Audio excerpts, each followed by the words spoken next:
pensez que santé et bien-être, c'est la même chose? Alors, regardons la définition de la santé par l'OMS. La santé est un état de complet bien-être physique, mental et social et ne consiste pas seulement en une absence de maladie ou d'infirmité.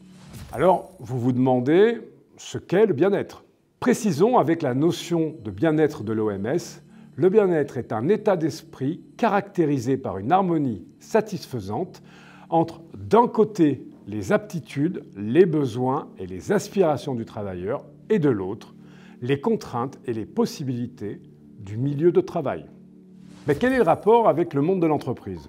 C'est l'enjeu double de l'ODD numéro 3, donner aux individus les moyens de vivre une vie saine et promouvoir le bien-être à tous les âges.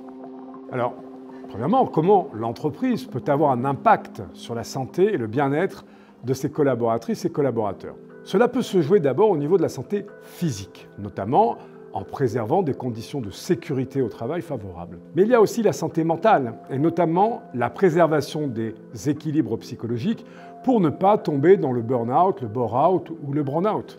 Ensuite, comment est-ce que l'entreprise peut prendre en compte les problèmes de santé des collaborateurs? D'abord, via un accompagnement, par exemple, des maladies chroniques, type maladies neurodégénératives, endométriose, ou en ayant une gestion des maladies aiguës spécifiques, de type cancer ou accident cardiovasculaire. Globalement, comment fait-on quand on est une entreprise ou quand on est manager? Eh bien, laissez-moi vous donner un exemple.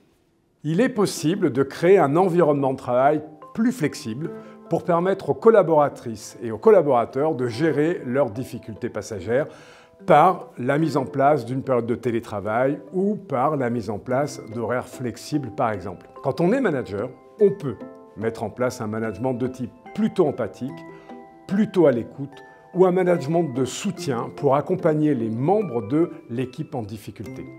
La santé et le bien-être des collaboratrices et des collaborateurs, ça se travaille. Il appartient à l'entreprise en général, à la fonction RH et au management en particulier, de s'emparer de ces sujets. C'est d'autant plus important que de nombreuses études scientifiques démontrent le lien vertueux entre bien-être, engagement et performance.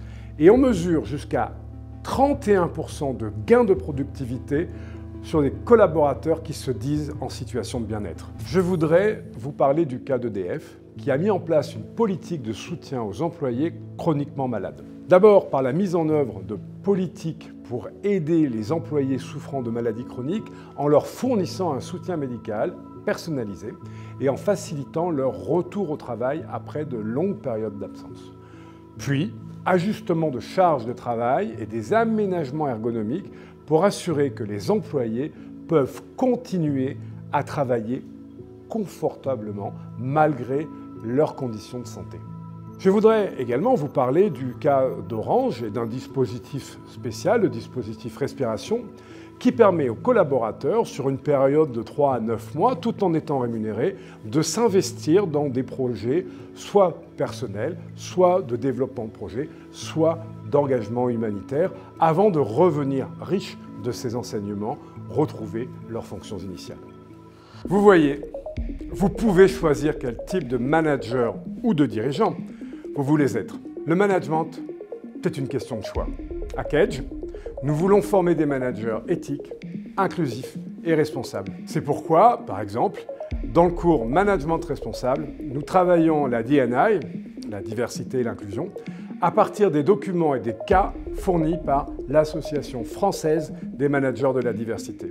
Mais pour bien aider les autres, il faut soi-même être bien. Alors pour le moment, prenez soin de vous.